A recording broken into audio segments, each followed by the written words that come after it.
Right. He died of a gunshot wound in the brain, of a bullet right through the head. John Kennedy was obviously shot from the front. Everybody knows it. Virtually everybody in Dealey Plaza rushed to the Grassy Knoll, where they heard the sounds. It came from a fence between the book depository and the railroad track. From behind the overpass over there, triple overpass. Right over about 20 or 30 feet from the other end of that little picket fence. And it sounded like it came from the left and in front of us, towards the wooden fence. And there was a puff of smoke that came underneath the trees. We all four seen about the same thing as the shot. The smoke came from behind the hedge. And then as the car got directly in front of us, well, a gunshot apparently from behind us hit the president's side of the temple. Do you think the first gunshot came from behind you too? I think it came from the same location. Apparently back up on the mall. When I stated I felt like the second and third shots could not have been fired from the same rifle, they reminded me that I wasn't an expert. Believe that one of these shadows may be an assassin standing behind the fence. As you can see, I was taking extreme close-ups of that many years ago. One of these shadows. This blob right here, that doesn't appear to be like much, just well, anyhow, I was taking a lot closer look here.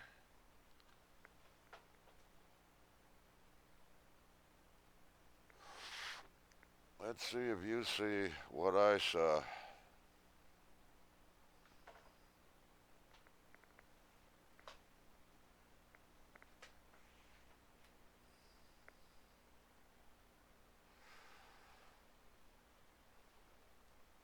I was beginning to see a face here. What really caught my eye was this upside down stripe here. I couldn't figure out what that could have been. So I was looking a little closer. So that's a little closer up of that image right here. As you can see, this is on the, this is picked up on television as they zoomed in on the Mormon photo. This was in a book, double page enlargement.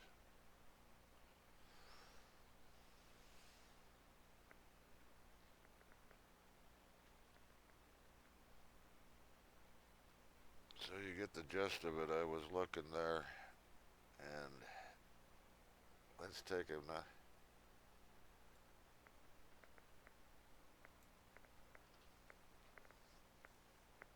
Here's some of the images I've extracted from that.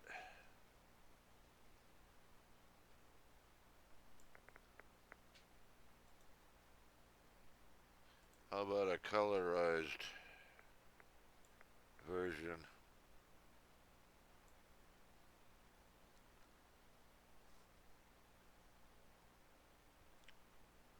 One face there, one face here.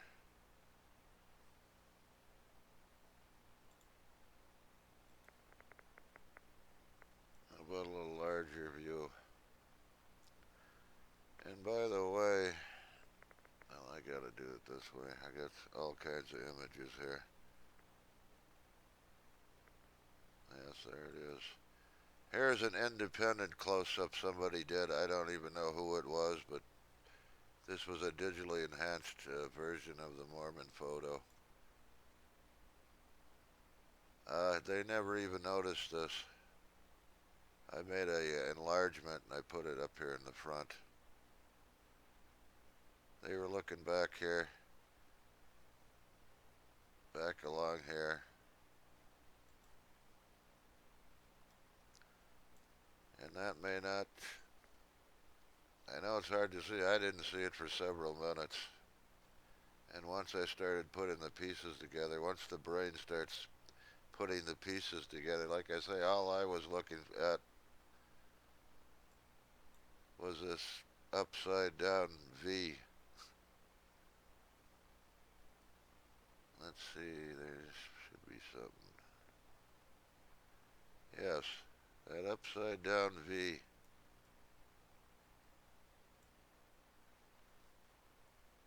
And then I noticed there were a few others. There was this, what appears to be a circle here, just above that. And then I started putting the pieces together. You start seeing the faces.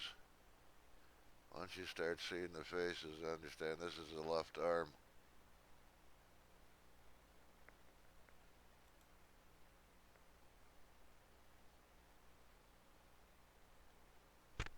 That's the History Channel, that's the close-up.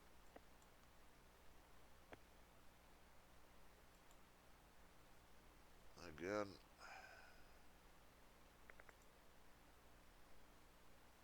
I'm losing my...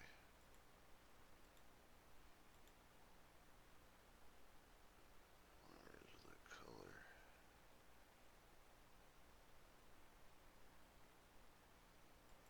There's the colorized.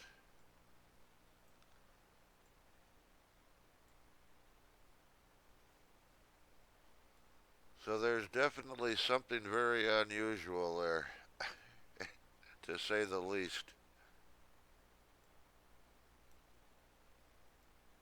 And when you put it all together, I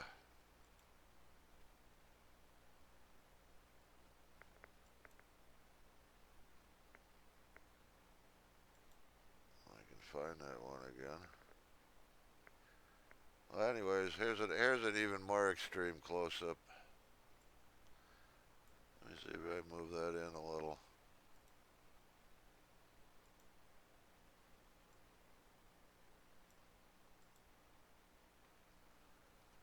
Now, this is very curious that at that distance,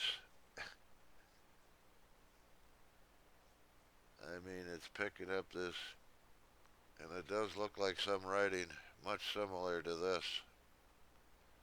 That's a very long distance.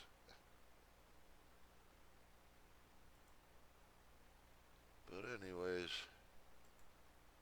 I can't get this to work.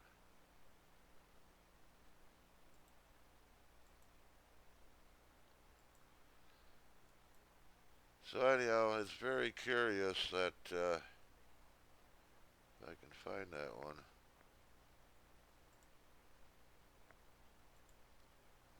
Where is it? It's very curious that you'd have two images like that found in this one photograph. And not only that, but an image like that also. Now, anyone who thinks of the lights and shadows, there's always a possibility of lights and shadows, but those are the damnedest lights and shadows I've ever seen. And as far as I'm concerned, this makes more sense than anything.